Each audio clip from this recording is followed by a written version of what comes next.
Hello friends, good afternoon. Welcome to my channel. வாங்க இன்றைக்கி என்ன ரெசிபின்னு பார்ப்போம். இன்றைக்கி லஞ்ச் பார்த்திங்கன்னா முளைக்கட்டின பச்சை பயிறு தாங்க எடுத்து வச்சுருக்கேன். முளைக்கட்டின பச்சை பயிறு, கத்திரிக்காய், உருளைக்கிழங்கெல்லாம் போட்டு ஒரு குழம்பு வைக்க போகிறேன். கூட 2 காய் போட்டிருக்கேன். பச்சை பயிறு நல்லா காலையில் ஃபுல்லாக ஊற வச்சுடுங்க. காலையிலேருந்து ஊற வச்சுட்டு நைட்டு அதை வடிச்சுட்டு தண்ணி இருத்துட்டு நல்லா ஒரு துணியில் மூட்டை கட்டி வச்சுட்டிங்கன்னா காலையில் ஃப்ரெஷ்ஷாக இந்த மாதிரி முளை கட்டி இருக்கும். அதை வச்சு செய்யலாம். முளை கட்டின பச்சை பயிறு சாப்பிட்டா ரொம்ப உடம்புக்கு நல்லது. அதுக்கு ஒரு 3 வெங்காயம், ஒரு 3 தக்காளி அரிஞ்சு வச்சுருக்கேன். வதக்கி அரைக்க போகிறோம். தாளிக்கிறதுக்கு கொஞ்சம் வெங்காயம். இப்போ வாங்க வதக்கி அரைச்சிடலாம். வெங்காயம், தக்காளி, அந்த கொத்தமல்லி எல்லாம் போட்டு கொஞ்சமாக எண்ணெய் ஊற்றி கடாயில் எல்லாம் போட்டு நம்ம வதக்கி நல்லா கொஞ்சம் குறைனா அரைச்சி எடுத்துக்கலாம்.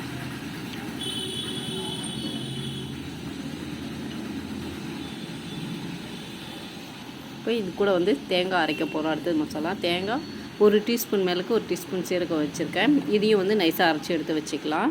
இப்போ குழம்பு தாளிச்சிடலாம். குக்கர் வச்சுட்டு எண்ணெய் ஊற்றிக்கலாம். குக்கர்லேயே தாளிச்சிக்கலாம். ஒரு 3 விசில் விட்டாலே போதும். கொஞ்சமாக கடுகு, சீரகம், வெந்தயம் போட்டுட்டு கருவேப்பிலையும் போட்டுக்கலாம். ஒரு வெங்காயம் பொடியாக கட் பண்ணி சேர்த்துக்கலாம். கொஞ்ச நேரம் வெங்காயம் வதங்கட்டும்.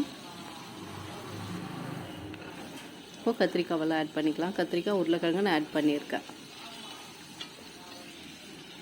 இப்போ அந்த பச்சை பயிறு போட்டுக்கலாம். அப்படியே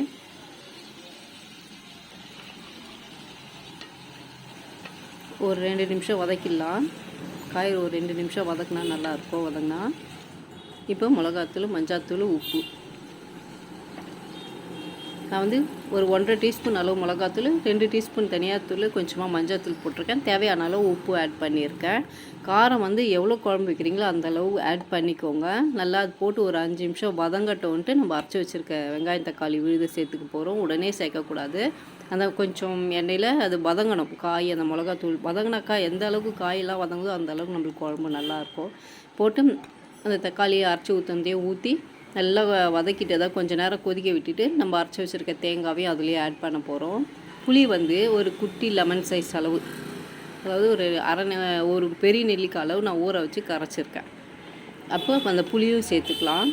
குழம்பு நம்மளுக்கு எந்த அளவு வேணுமோ அந்த அளவு நம்ம தண்ணி ஊற்றி மிக்ஸ் பண்ணிக்கணும். பாருங்கள், எனக்கு குழம்பு கரெக்டாக இருக்குது. இந்த அளவுக்கு இருக்குது. இப்போ காரம், உப்புலாம் கரெக்டாக இருக்கான்னு பார்த்துக்கலாம். எனக்கு கொஞ்சம் உப்பு கம்மியாக இருக்க மாதிரி இருக்குது. நான் உப்பு கொஞ்சம் ஆட் பண்ண போகிறேன். அவ்வளோதான். காரம் 1.5 டீஸ்பூன் மிளகாத்தூள், 2 டீஸ்பூன் தனியாத்தூள், மஞ்சாத்தூள் போட்டிருக்கேன். இது மிளகு ஆட் பண்ண போகிறதுனால நான் கம்மியாக தான் போட்டிருக்கேன் மிளகாத்தூள்லாம். உங்களுக்கு காரம் புளிப்பில் திட்டமாக நீங்கள் போட்டுக்கோங்க. பாருங்கள், ஒரு 3 விசில் வச்சு இறக்கியாச்சு. குழம்பு சூப்பராக முளைக்கட்டிய பச்சை பயிறு குழம்பு ரெடி ஆகிடுச்சு.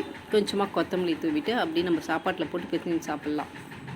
நல்லாயிருக்கும். ஹெல்த்தியான டிஷ் இது. ட்ரை பண்ணுங்கள். எப்படி இருக்குன்னு ட்ரை பண்ணிவிட்டு எனக்கு கமெண்ட் பாக்ஸில் கமெண்ட் பண்ணுங்கள் ஃப்ரெண்ட்ஸ். சூப்பராக கட்டியாக இருக்குது.